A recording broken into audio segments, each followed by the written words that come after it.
اللهم إني أسألك علما نافعا.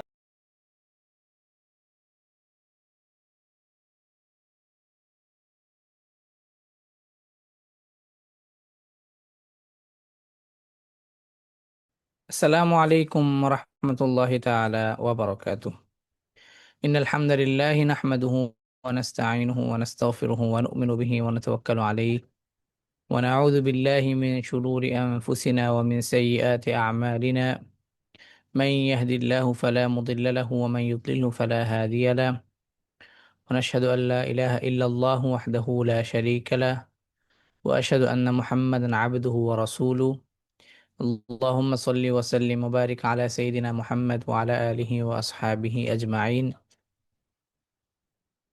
والصلاة والسلام على سيدنا محمد خاتم المرسلين، هدية الله للعالمين ومرشدهم إلى ما ينفعهم في الدنيا والدين. ورضي الله عن الصحابة والتابعين وتابعيهم بإحسان إلى يوم الدين. أما بعد، ইলমান Nafia academy কর্তৃক আয়োজিত আল কোরআন পড়ি শুরু থেকে এই কোর্সে অংশগ্রহণকারী সকল দিনী ভাই ও বোনদের জানাই আন্তরিক শুভেচ্ছা ও অভিনন্দন। আল্লাহ রব্বুল আলমিনের কাছে আমরা লাখো কোটি শুক্রিয়া, আল্লাহ তাআলা আমাদেরকে ঈদ উল আদহা এবং আহ ইবাদতের মধ্যে সবচেয়ে আহ এক্সপেন্সিভ বা সবচেয়ে বেশি খরুচে যে ইবাদতটা হচ্ছে হাজ, সেই হাজ্জের মাসে এবং সেই হাজের মৌসুমের শেষ দিকে আমরা আমাদের আহ কোরবানি এবং আমাদের যেই ত্যাগ, আত্মত্যাগ, এই সকল কিছুকে আমরা পেরিয়ে আজকে আমরা আমাদের ঈদ পরবর্তী ক্লাস শুরু করতে যাচ্ছি। এবং যারা আজকের ক্লাসে যুক্ত হতে পেরেছি তাদের সবাইকে জানাই আন্তরিক শুভেচ্ছা ও অভিনন্দন। এবং যারা যুক্ত হতে পারেনি, আল্লাহ তাআলা তাদেরকে এই ক্লাসের রেকর্ড ক্লাসটি দেখে সেই ক্লাসের পূর্ণ ইলম অর্জন করার তৌফিক দান করুক, আমিন। আমরা কুরবানির যেই শিক্ষা এবং যেই আহ কোরবান কোরবানি থেকে আমাদের যেই বিষয়টা প্রথম বা প্রাথমিকভাবে আমরা যেটা জানতে পারি সেটা হচ্ছে কোরবানি করা, ত্যাগ করা। তো আজকের ক্লাস বা কোরআনের জন্য আমরা এই যে সময়টাকে, আমাদের আনন্দ মুহূর্ত সময়গুলোকে ত্যাগ করে কোরআনের ক্লাসের জন্য ওয়াকফ করা বা কোরআনের ক্লাসের জন্য সেটাকে আম, নির্ধারণ করা, ঠিক আছে? তো এটাই মূলত হচ্ছে কোরবানির একদম প্রথম এবং প্রধান শিক্ষা। আমরা ইমাম আবু হানিফার যে দুজন ছাত্র ছিলেন, ইমাম ইউসুফ, ইমাম ইউসুফ ছিলেন এমনই একজন, মানে ইলমের প্রতি এতটা ওনার মানে যৌক ছিল বা এতটা আগ্রহ ছিল যে ওনার সন্তান ইন্তেকাল করেছে। তো ইন্তেকাল করার পরে আম, তো স্বাভাবিকভাবে আমাদের যেটা হয় যে যেদিন ইন্তেকাল হয়েছে সেদিন যত ধরনেরই কাজ থাকুক, অফিস থাকুক, যত ধরনের ব্যস্ততা থাকুক, সেটা দার্স থাকুক, যাই থাকুক, সবকিছুকে কিন্তু আমরা রেখে আমরা কিন্তু সেখানেই সমবেত হই যেখানে আমার সন্তান সর্বশেষ তার বিছানাটাকে আমরা তৈরি করে দিয়েছি বা সর্বশেষ ঠিকানায় আমি তাকে রেখে আসব। ইমাম আবু ইউসুফ আহ তিনি তার সঙ্গীদেরকে বলেছেন যে তোমরা আহ আমার তো দার্স আছে ইমাম আবু হানিফার কাছে, তো তোমরা যাও, আমার সন্তান তো মারাই গিয়েছে, তো তার জন্য আমি এখান থেকে দোয়া করে দিব। তো তোমরা আমার সন্তানের দাফন কাফন যেটা আছে সেটা সম্পূর্ণ করে করে দিও আমার পক্ষ থেকে। তো এটা আমার বলার উদ্দেশ্য এটাই যে আহ ওলামায়ে কেরাম তারা তাদের যে সময়কে যেভাবে ব্যয় করেছেন, কিমাতুজ জামান ইনদাল উলামা নামে একটি আহ এই শিরোনামে একটি বই আছে। এই বইতে লক্ষ মানে যাদের ত্যাগের বিনিময়ে আল্লাহ তাআলা আমাদেরকে আজকে এই ইলম, কোরআনের জ্ঞান, জাগতিক জ্ঞান, এই বিষয়গুলো জানার যে বিষয়ে একটা সহজলভ্য করে দিয়েছে। তো ওনারা ওনাদের সময়কে কিভাবে ব্যবহার করেছে, ঠিক আছে? তো এরকম বিষয় এইরকম অনেক অনেক উদাহরণ আছে।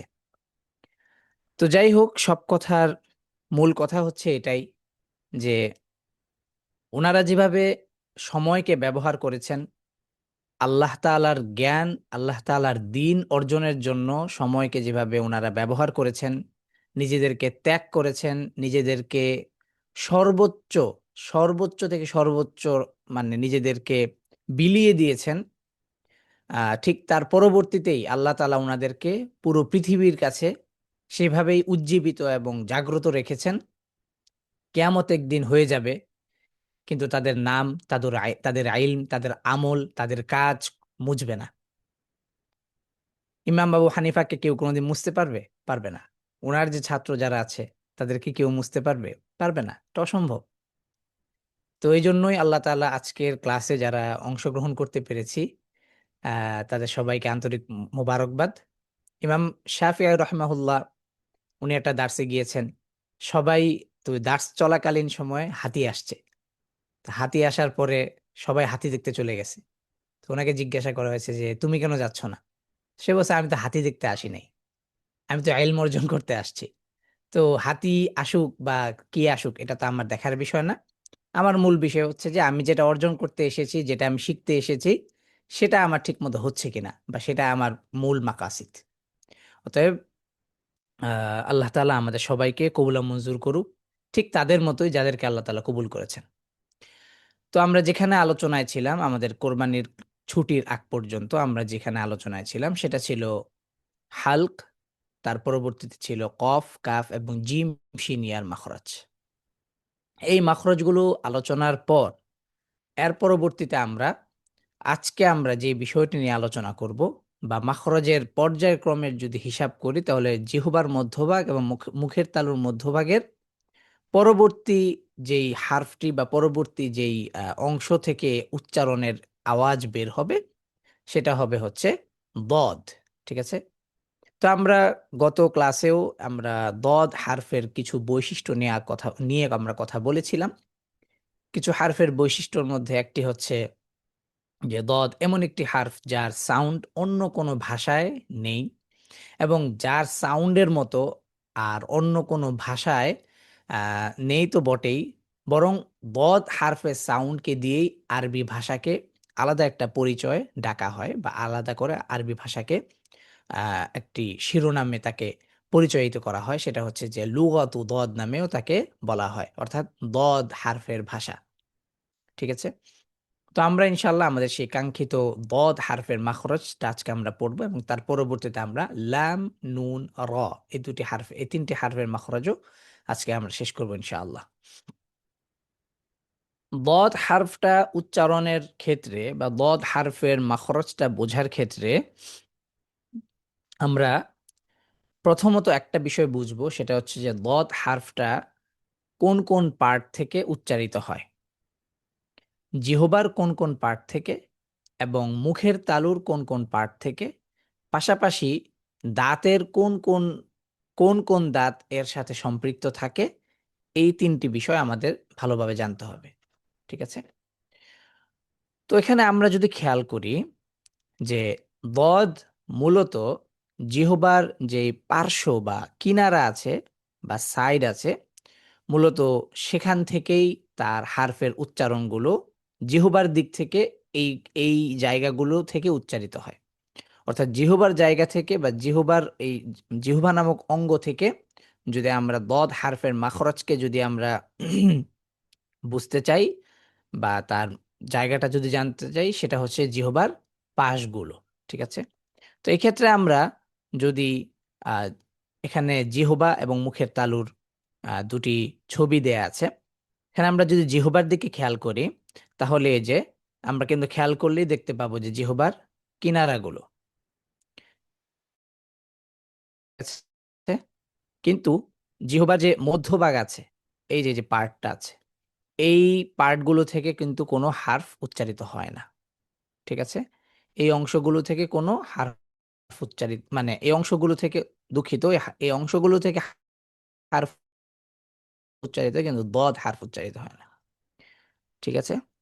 আচ্ছা, পাশাপাশি আমরা আহ জিহ্বার পার্টের পরবর্তীতে আমরা মুখের যে তালু আছে সেখানে যদি আমরা খেয়াল করি, তাহলে যে মুখের তালুর ক্ষেত্রে আমরা কিন্তু দেখতে পাচ্ছি মুখের তালু এই যে দাঁতের যে পাশগুলো আর কি, ঠিক আছে, অর্থাৎ জিহ্বার কিনারা বর, সেটাই হচ্ছে কি মুখের তালুর অংশ। কেমন? তো এখানে একটা বিষয় বলে রাখি, সেটা হচ্ছে যে বদ হারফের উচ্চারণের ক্ষেত্রে আমরা এখানে জিহ্বা এবং মুখের তালুর দুটি অঙ্গের মাঝে আমরা দুটি রং দেখতে পাচ্ছি, একটা হচ্ছে সবুজ আর একটা হচ্ছে হলুদ। ঠিক আছে, একইভাবে জিহ্বার ক্ষেত্রেও আমরা দেখতে পাচ্ছি। তো এগুলো দ্বারা মূলত আসলে উদ্দেশ্যটা কি? আচ্ছা, প্রথমত হচ্ছে জিহ্বার গোড়ার কিনারা অথবা পাশ লাগবে মাড়ির দাঁতে, অর্থাৎ জিহ্বার গোড়ার গোড়া বরাবর, অর্থাৎ হারফের যে মাখরজটা আছে, এই কফ হারফের মাখরজের বরাবর যে জিহ্বার কিনারাটা আছে, এই কিনারাটা উপরে লাগবে। ঠিক আছে, উপরের দাঁতের মাড়িতে গিয়ে লাগবে। ঠিক আছে, কারণ ওই মানে কফ হারফের যে মাখরজের যে অংশটা, এই অংশ বরাবর উপরের অংশটা তো কি মূলত যে পেশন দাঁতের অংশ। ঠিক আছে। দ্বিতীয়ত হচ্ছে জিহ্বার আগা বরাবর কিনারা, অর্থাৎ জিহ্বার এই যে অগ্রভাগটা, এই যে যেটা ইয়েলো কালার দেওয়া বা হলুদ রং দেওয়া, এই হলুদ রং দেওয়া যে জায়গাটা আছে, এটা তো হচ্ছে জিহ্বার অগ্রভাগ বা জিহ্বার আগা। এই অংশটা এই যে মুখের তালুর এই যে এই অংশে গিয়ে লাগবে, মানে অর্থাৎ জিহ্বার বরাবর উপরে যে মুখের তালুর অংশটা আছে ওখানে গিয়ে লাগবে। এবং জিহ্বার অগ্রভাগটা, অর্থাৎ এই যে হলুদ রঙের অংশটা একদম মুখের উপরের মানে মুখের তালুর তালুর বরাবর উপরেতে গিয়ে লাগবে, এবং সামনের দুই দাঁতের যে আপনার হচ্ছে যে গোড়াটা আছে ওই বরাবর গিয়ে লাগবে। ঠিক আছে, ওকে। আচ্ছা, তো এইখানে একটা বিষয় একটু বলে রাখি, সেটা হচ্ছে যে দত হারফটি যখন উচ্চারিত হবে তখন কোন অংশে কতটুকু চাপ সৃষ্টি হবে আওয়াজের দিক থেকে এবং বাতাসের প্রেসারের দিক থেকে। ঠিক আছে, তো প্রাথমিকভাবে বদ হারফের উচ্চারণের ক্ষেত্রে এই যে সবুজ রঙের যেই যেই পাশগুলো আছে বা যে অংশগুলো আছে, এবং এই যে জিহ্বার দিক থেকেও যে অংশগুলো আছে, এই অংশগুলোতে চাপ বেশি পড়বে। ঠিক আছে, আর এই যে ইয়েলো রং যেটা বা হলুদ রঙের যে অংশটা আছে, এই অংশটাতে চাপ কম পড়বে, শুধু আলতোভাবে লেগে থাকবে। ঠিক আছে, তো আমরা যখন প্র্যাকটিসে আসবো তখন ইনশাল্লাহ এটা আরো সহজে আমরা বুঝতে পারবো ইনশাল্লাহ। কেমন? তো এখানে বলা হচ্ছে যে হলুদ রং দিয়ে যা ইশারা করা হচ্ছে যে জিহ্বার সামনের অংশ সামনের দুই দাঁতের গোড়ার আগের অংশে লাগবে, কোনো চাপ ছাড়া, কোনো ধরনের কোনো কি হবে না, চাপ আসবে না। এবং সবুজ রং দ্বারা বা সবুজ রং দিয়ে যেটা ইশারা করা হচ্ছে বা বোঝানো হচ্ছে, সেটা হচ্ছে যে জিহ্বার কিনারাগুলো, পাশগুলো এলিয়ে যাবে মাড়ির দাঁতগুলোর সাথে। অর্থাৎ এলিয়ে যাবে বলতে, অর্থাৎ জিহ্বার পাশগুলো একটু বেশি রকম কি তার দিকে মানে ধাবিত হবে। ঠিক আছে। আচ্ছা, এখন বদ হারফটা যখন আমরা উচ্চারণ করব তখন আমরা যে কোনো এক পাশ, মারির এই পাশ আর না হয় মারির এই পাশ, ঠিক আছে, মিন আইসার আউ ইউমনাহা, হয় আমরা ডান পাশ থেকে অথবা বাম পাশ থেকে উচ্চারণ করব। ঠিক আছে। আচ্ছা, এবার আমরা একটু অনুশীলনের দিকে যখন আমরা যাব, ঠিক আছে, তখন আমরা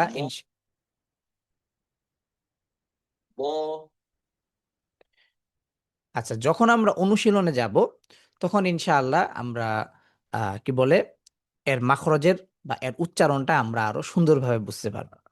তবে এই বিষয়টাকে আরেকটু পরিষ্কারভাবে বুঝতে চাইলে আমরা একটি ছোট্ট ভিডিও নমুনা রেখেছি। আমরা আগে অ্যানিমেশন একটি ছোট্ট ভিডিও নমুনা দেখব, দেখে তারপর আমরা ইনশাল্লাহ আহ উচ্চারণের প্রক্রিয়াতে যাব ইনশাআল্লাহ। ঠিক আছে? ব ব আচ্ছা, যখনই উচ্চারিত হচ্ছে তখন কিন্তু খেয়াল করি জিহ্বার যে মধ্যভাগের অংশটা,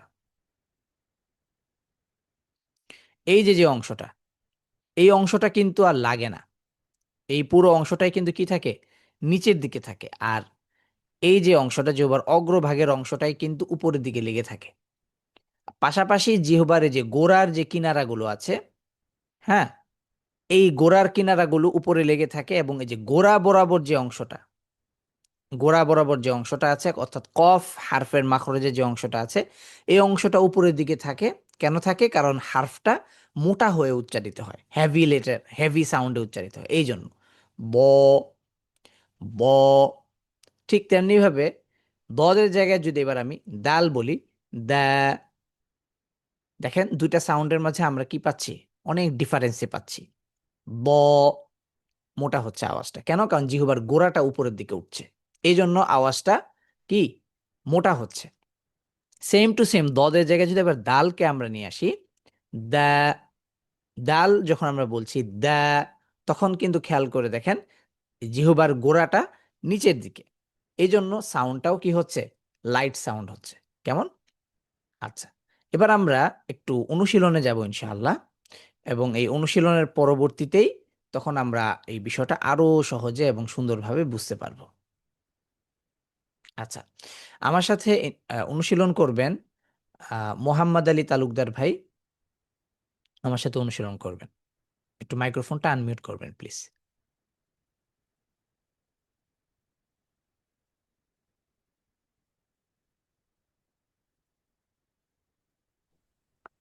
সালাম আলাইকুম। ওয়ালাইকুম আসসালাম ওয়া রাহমাতুল্লাহি ওয়া বারাকাতুহু। দদ হারফটিকে যখন আমরা উচ্চারণ করব, তখন আমরা তিনটা পয়েন্টের দিকে খেয়াল করব। এক, জিহ্বার গোড়াটা উপরের দিকে থাকবে। দুই, জিহ্বার যে কোনো এক পাশ, ডান পাশ না হয় বাম পাশের কিনারা বা পাশ উপরে লাগবে, তার বরাবর উপরের দাঁতের মাড়িতে লাগবে। তিন, দদ হারফটা উচ্চারণের সময় জিহ্বার যে অগ্রভাগটা আছে, এই যে মাথাটা আছে, এই অংশটা উপরের এই অংশ বরাবর উপরে যে মাড়ির যে অংশটা আছে বা উপরের তালুর যে অংশ আছে, সেখানে আলতোভাবে লেগে থাকবে। কেন লেগে থাকবে?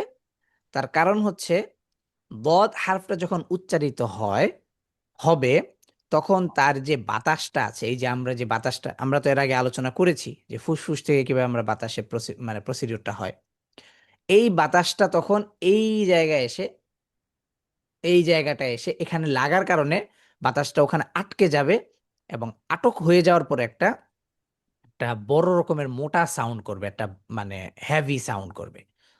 ব, বুঝতে পেরেছি এবার? জি হেভি সাউন্ড করবে দুইটা কারণে। এক, জিহ্বার গোড়াটা উপরের দিকে থাকার কারণে। দুই, জিহ্বার অগ্রভাগটা বাতাস মানে বাতাসটা বের হয়ে যাওয়ার মানে বের হয়ে যাওয়ার জন্য যে রাস্তাটা, এই রাস্তাটা আটকে দিবে এই জন্য। ঠিক আছে? জি আচ্ছা, এবার তাহলে আমার সাথে অনুশীলন শুরু করি আমরা। জি Okay, আমার সাথে বলি। আর পদ হারফ উচ্চারণের ক্ষেত্রে আমরা হয় ডান পাশ না হয় বাম পাশের, মানে মারির ডান পাশ অথবা বাম পাশ আমরা ব্যবহার করব। ঠিক আছে? এবার জি আমার সাথে বলি, ব, ব বলি ব, হুম, ব, ব বই,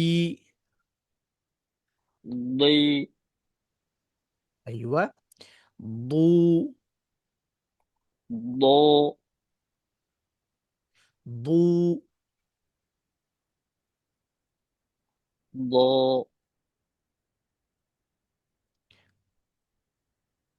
বলি বু, দো আইওয়া, মাশাআল্লাহ। ঠিক আছে? ওকে, সো এখন কথা হচ্ছে যে দদ হারফটার আরো বেশি, মানে দদ হারফটার মানে অ্যাকুরেসি, তার সাউন্ডের অ্যাকুরেসি এবং মাখরাজের অ্যাকুরেসিটা পাওয়ার জন্য আমরা একটা ডিফারেন্ট ওয়েতে আরেকটা মানে অনুশীলন করব। সেটা হচ্ছে দদকে আমরা সাকিন দিয়ে পড়ব, ঠিক আছে?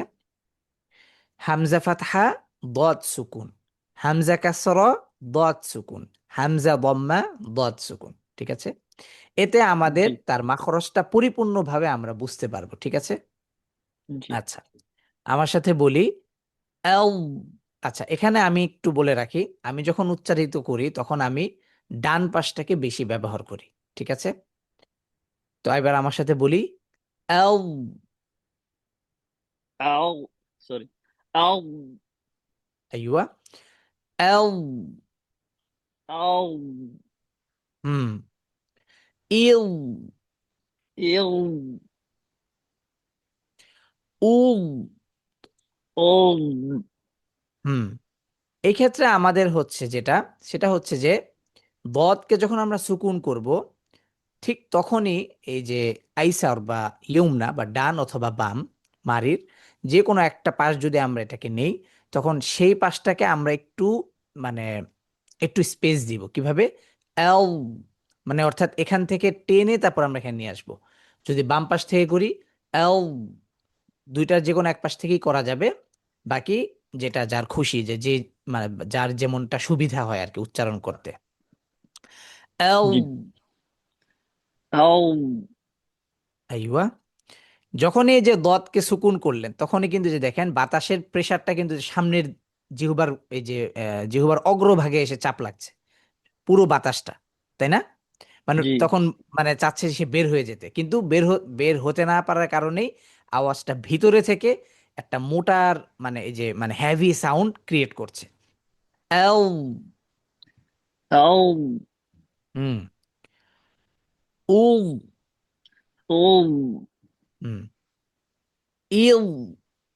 ইউ হুম।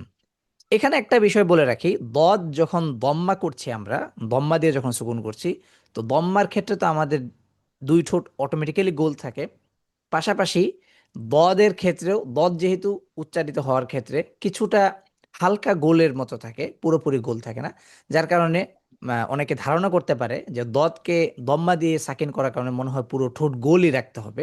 এটা মূলত মূল কারণটা হচ্ছে এই দুটি হারফের আহ, একটা হচ্ছে দম্মার কারণে গোল থাকা, আরেকটা হচ্ছে দদ হারফটাও যখন উচ্চারিত হচ্ছে এই যে ব, তো এক্ষেত্রেও আমাদের পুরো ঠোঁট গোল হচ্ছে না ঠিক, তবে কিছুটা হালকা গোল ভাব রয়ে গিয়েছে। কেন? মূল কারণ হচ্ছে যে এই হারফটার মানে তার সাউন্ডটার কারণে, এই যে তার সাউন্ডটা একটু ভার হয়ে থাকে এই জন্য। ব, বই, বু, ঠিক আছে? এল, ইল, উল, ঠিক আছে? এটাই হচ্ছে মূল কারণ। জি আচ্ছা, আরেকটু উদাহরণ নিয়ে আসি আমরা। যেমন সূরাতুল ফাতিহার মধ্য থেকে একটা নিয়ে আসি। ওয়ালাউ, ওয়ালাউ দ, ওয়ালাউ দল্লিন, ওয়ালাউ দল্লিন, ঠিক আছে? আচ্ছা, এবার আরেকটা উদাহরণ নিয়ে আসি। র, এরপর হচ্ছে দদ। যেমন ওয়াল আরদি। হুম।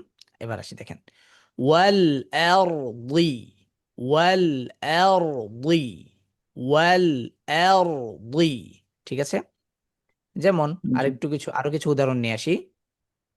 আহ, যেমন হচ্ছে ওয়া দরাবা বা দরাবাল্লাহু, হুম, আই ইয়াদরিবা, এরকম কিছু উদাহরণ নিয়ে আসি। হ্যাঁ, আই ইয়াও, ইয়াও, ইয়াও, ইয়াও রিবা, ইয়াও রিবা, ইয়াও রিবা, এই পাশ থেকেও নেওয়া যাবে, এই পাশ থেকেও নেওয়া যাবে, ঠিক আছে? ইয়াও রিবা। বাকি হচ্ছে ডান পাশ থেকে দ্রুত বা সহজে মানে উচ্চারণ করা যায়, বাম পাশ থেকেও করা যায়, তবে এটার ক্ষেত্রে যার যার সুবিধা অনুযায়ী। যেমন বড়, বড়বা, বড়বা, বড়বা, ঠিক আছে? তো এই দদ হারফের আমাদের দদ হারফ নয়, আমাদের সবগুলো হারফ নিয়েই তামরিনাতের একটা ক্লাস ইনশাল্লাহ হবে, তবে সেটা আহ, পরবর্তী মাখরজ অধ্যায় শেষ করার পর আমরা ইনশাল্লাহ এই ক্লাসটি শুরু করব ইনশাল্লাহ। ঠিক আছে, ওকে। এবার আমরা তার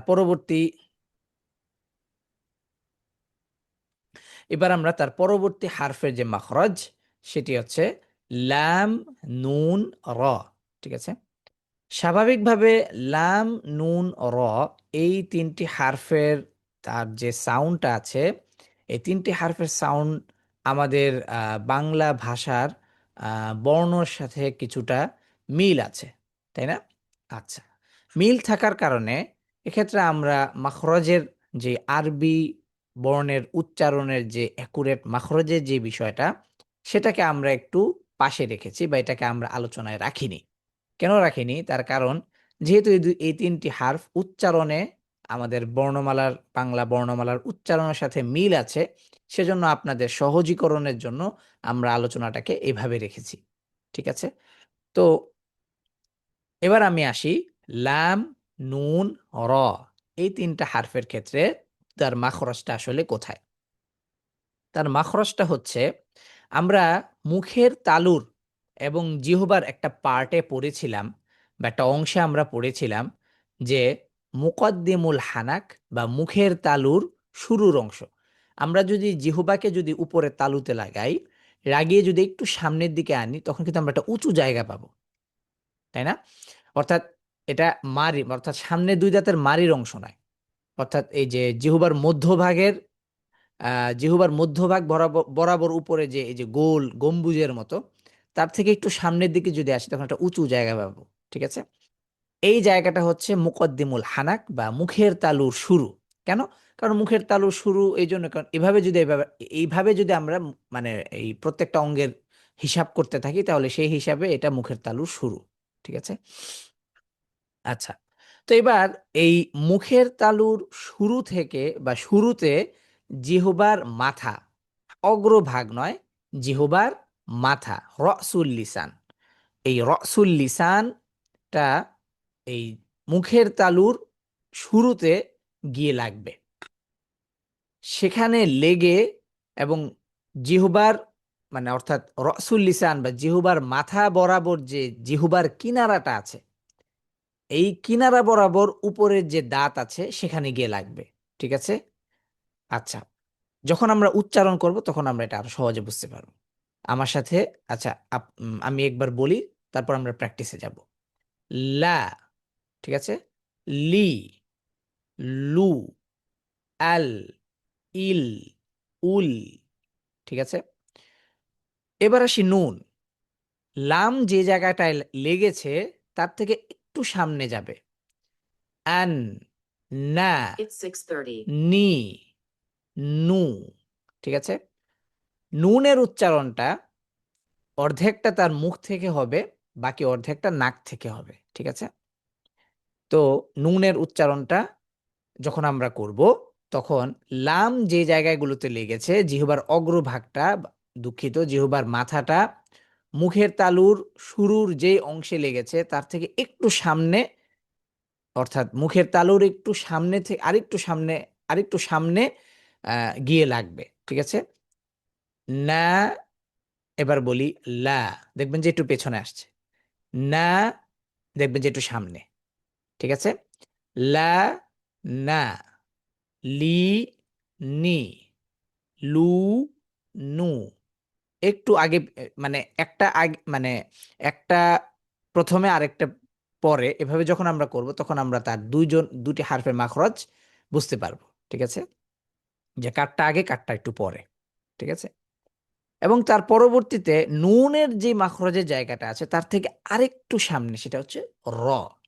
ঠিক আছে, তো র যখন উচ্চারিত হয় সেক্ষেত্রে আমরা জানি যে জিহ্বার অগ্রভাগটা বা জিহ্বার মাথাটা, অগ্রভাগ নয়, দুঃখিত, জিহ্বার মাথাটা এক জায়গায় স্থির থাকে না, এটা একটু বিপ করে বা ভাইব্রেট করে। ঠিক আছে, যার কারণে তার উচ্চারণের জায়গাটা আমরা অনেক সময় পরিষ্কার হতে পারি না বা বুঝতে পারি না। তো এবার আমি তিনটি হারফকেই ফাতহা কাসরা দম্মা দিয়ে বলছি।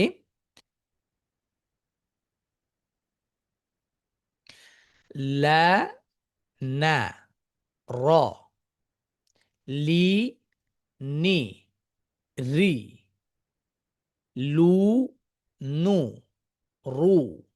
ঠিক আছে? আচ্ছা, এবার আমরা এই 3টি হারফের সাউন্ডকে বা তার মাখরজটাকে আরেকটু সুন্দরভাবে দেখার জন্য বা বোঝার জন্য আমরা একটি অ্যানিমেটেড ভিডিও রেখেছি, সেটা আমরা দেখবো ইনশাআল্লাহ। ঠিক আছে?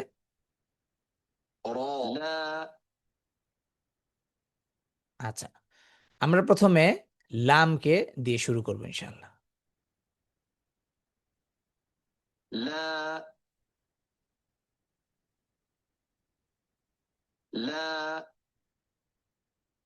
এর পরবর্তীতে আমরা নুন,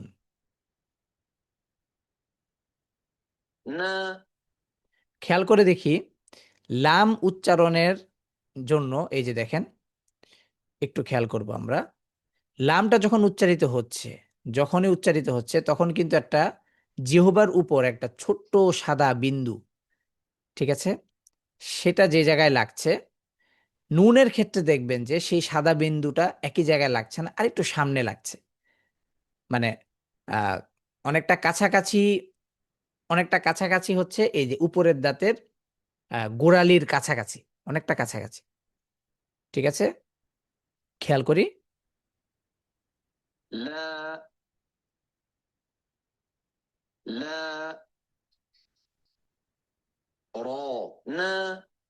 ঠিক আছে, এবার নুনের ক্ষেত্রে আসি।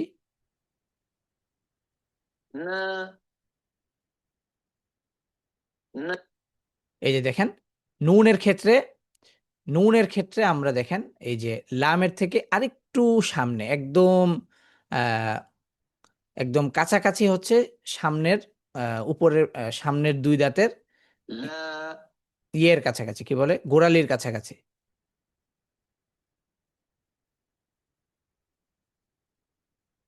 এই জায়গাটা খুব কাছাকাছি একদম, তাই না?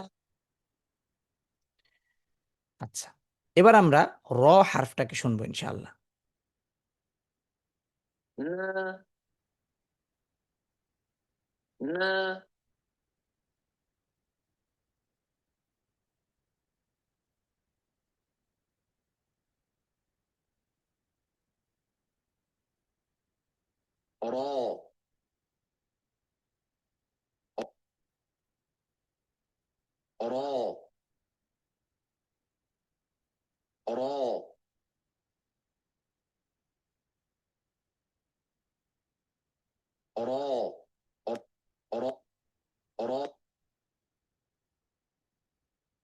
খেয়াল করে দেখি, এই যে দেখেন, র ঠিক নুনের যে জায়গা থেকে উচ্চারিত হচ্ছে তার থেকে আরেকটু সামনে।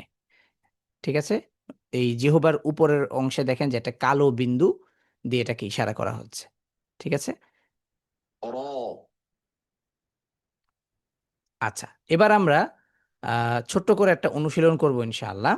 এই অনুশীলনটার মধ্য দিয়ে আমরা লাম, নুন, র এই 3টি হারফের মাখারিজ আমরা খুব সুন্দরভাবে এবং সহজে বুঝতে পারবো ইনশাআল্লাহ। ঠিক আছে? আচ্ছা, আমার সাথে অনুসরণ করবেন মোহাম্মদ আলী তালুকদার ভাই।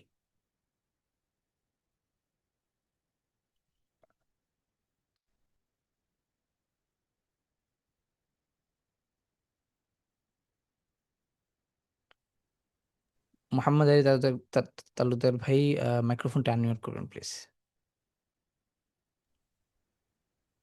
জি। জি। আচ্ছা, জি, এবার আমার সাথে অনুশীলন করি। বলি লা, লা, লি, লি, লু। লু, এবার আমরা যখন নুনকে পড়বো তখন আমরা আরেকটু ভালোভাবে বুঝতে পারবো। দেখেন, বলি না, না, এক্ষেত্রে নে এটা যেন না হয়, না একবারে সোজা আওয়াজ, না। না, এইবা, এবারে বলি লা। লা, বুঝতে পেরেছি এবার, লামের মাখরজ থেকে নুনের মাখরজ থেকে একটু একটু সামনে, তাই না? জি, জি, হ্যাঁ, এবার বলি নি, নি, এবার বলি নু। নু। আচ্ছা, এবার আসবো র, বলি র। র, হ্যাঁ, এবার আমরা নুন বলবো না। না, এবার বলবো র, র। র, দেখেন র এবং নুনের মাঝে খেয়াল করি, নুন থেকে কিন্তু আরেকটু সামনে, তাই না? জি, হ্যাঁ। আচ্ছা, এবার বলি রি। রি, র ক্যাসর যখন হবে বা র জের যখন হবে তখন র সবসময় লাইট সাউন্ড হবে, ঠিক আছে? রি। রি, আইওয়া। র কে যখন আমরা আবার আমরা দম্মা করব তখন রু। রো, মাশাআল্লাহ। ঠিক আছে, এবার আমরা তিনটা হারফের মুকারানা করব বা তাদের মাঝে একটু পার্থক্য করব, মানে তাদের মাখরজটাকে আরেকটু বোঝার জন্য। লা, না, র, র, না, লা। ঠিক আছে, এবার আমার সাথে বলেন। জি, র থেকে লাম, লামের দিকে যাবেন। র, র, র, নুন, লাম। হুম, ব্যাকওয়ার্ড, হ্যাঁ, ব্যাকওয়ার্ড। জি,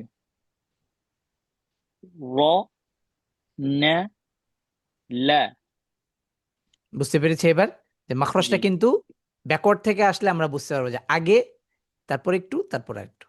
আবার যদি ফরওয়ার্ড থেকে যাই, লা, না, র। বুঝতে পেরেছি। জি, আচ্ছা, যাক, আলহামদুলিল্লাহ রাব্বিল আলামিন, আল্লাহ তাআলার কাছে অশেষ মেহেরবানি। আমরা আজকে খুব গুরুত্বপূর্ণ একটা মাখরাজ শেষ করলাম, সেটা হচ্ছে দদ। লাম নুন র তো আমরা মোটামুটি আমাদের ভাষার সাথেই তার উচ্চারণের সাউন্ডটা মিলে যায়, যার কারণে এই দুটি হারফকে নিয়ে আমাদের আহ এত বেশি আমাদের প্র্যাকটিসের প্রয়োজন হয় না, যেহেতু এর সাউন্ডগুলো কাছাকাছি আমাদের ভাষার তিনটি বর্ণের সাথে। কিন্তু দদ হারফের সাউন্ডটা কোনো ভাষার সাউন্ডের সাথেই কাছাকাছিও নয়, এবং মানে বলা যায় যে তার মতো করে কোনো কোনো ভাষাতেও এমন কোনো সাউন্ড নেই। তো ইনশা আল্লাহুল আজিজ আমরা আগামী ক্লাসে ত, দাল, তা এই তিনটি হারফের মাখরজ আমরা পড়ব, এবং তার পরবর্তীতে আমরা সদ, সিন, জাই এবং এবং তার পরবর্তীতে আমরা ভ, দাল, সা ইনশাআল্লাহ, এবং তার পরবর্তীতে ফা এবং ওয়াও বা মিম। অর্থাৎ আগামী ক্লাসে আমরা ইনশাআল্লাহুল আজিজ আমাদের পূর্ণ মাখরজের অধ্যায়টা শেষ করব ইনশাআল্লাহ। এবং এই মাখরজের অধ্যায়টা শেষ করার পরবর্তীতে আমরা আরো অনেক ইন্টারেস্টিং কিছু বিষয় আমরা শিখব এবং জানব, যে কোরআনুল কারীমের আহ তিলাওয়াত শিখার ক্ষেত্রে কোরআনুল কারীমের কোন অংশগুলো ভাষার অংশ, কোন অংশগুলো তাজউইদের অংশ, ঠিক আছে? এই বিষয়গুলো সম্পর্কেও আমরা জানবো ইনশাআল্লাহ। ঠিক আছে, এবং পাশাপাশি হামজাতুল ওয়াসল এবং গুলতা সম্পর্কেও আমরা জেনেছিলাম, কিন্তু তাদের মাখরজটা কি হবে সেটা সম্পর্কেও আমরা জানবো। সেক্ষেত্রে আমরা পড়েছিলাম যে হামজাতুল ওয়াসল হামজার সাউন্ডে উচ্চারিত হয়, গোলতা আহ, বড়তার সাউন্ডে উচ্চারিত, তাহলে কি তাদের মাখরজটা কি এই দুটি হারফের মাখরজে, নাকি আসলে কি, এই বিষয়গুলো নিয়ে আমরা কথা বলবো। এবং তার পরবর্তীতে আমরা আরো কিছু বিষয় সম্পর্কে জানবো, সেটা হচ্ছে কিছু পরিভাষা সম্পর্কে জানবো। আমরা আলহামদুলিল্লাহ এই কোর্সটাকে খুব সুন্দরভাবে আপনাদের জন্য প্রস্তুত করেছি, এবং খুব সুন্দরভাবে আপনাদের জন্য এটাকে আমরা সাজিয়েছি, যেন আমরা কোরআনুল কারীমের একটি কোরআনুল কারীমের একটি পরিপূর্ণ কমপ্লিট দার্স বা কমপ্লিট কোর্স আমরা যেন করতে পারি। এবং পাশাপাশি আমরা যেন আহ, রসমুল মুস দুঃখিত, উসমানী স্ক্রিপ্টেড অথবা আহ, রসমুল উসমানীর উপর লিখিত যেই মোসাফগুলো আছে, মোসাফুল মাদিনা বলেন বা আরবের যে মোসাফগুলো আছে, সেই মোসাফগুলো কিভাবে পড়তে হবে, সেখানে কি কি কৌশল অবলম্বন করলে আমরা প্রত্যেকটি আহকামকে আমরা সহজে বুঝতে পারবো, সেগুলো বিষয় আমরা এখানে এনেছি। ইনশাআল্লাহ সেগুলো আমরা লেভেল 3-তে আলোচনা করব, এবং লেভেল 3-তে আমরা দপ্তুল মুসহাফ এবং রসমুল উসমানী সম্পর্কেও আমরা একটা একটা ছোট্ট ধারণা নিব, এবং দপ্তুল মুসহাফের পূর্ণ ধারণা নেওয়ার চেষ্টা করবো ইনশাআল্লাহুল আজিজ। আল্লাহ তাআলা আমাদেরকে এই কোরআনুল কারীমের তেলাওয়াত শেখার, কোরআনুল কারীমের ইলম শিখার যেই আম, দার্সে বসার এবং তার জন্য সময় ব্যয় করার তৌফিক দান করেছেন, সেজন্য সবাই শুকরিয়া আদায় করি আলহামদুলিল্লাহ। সুবহানাকাল্লাহুম্মা ওয়া বিহামদিক আশহাদু আল্লা ইলাহা ইল্লাল্লাহু ওয়াহদাহু লা শারীকা লাক ওয়া আশহাদু আন্না মুহাম্মাদান আবদুহু ওয়া রাসূলুহু। আল্লাহুম্মা সাল্লি ওয়া সাল্লিম ওয়া বারিক আলা সাইয়্যিদিনা মুহাম্মাদ ওয়া আলা আলিহি ওয়া আসহাবিহি আজমাইন। হাযা মা ইনদি ওয়াসসালামু আলাইনা ওয়া আলা ইবাদিল্লাহিস সালিহিন।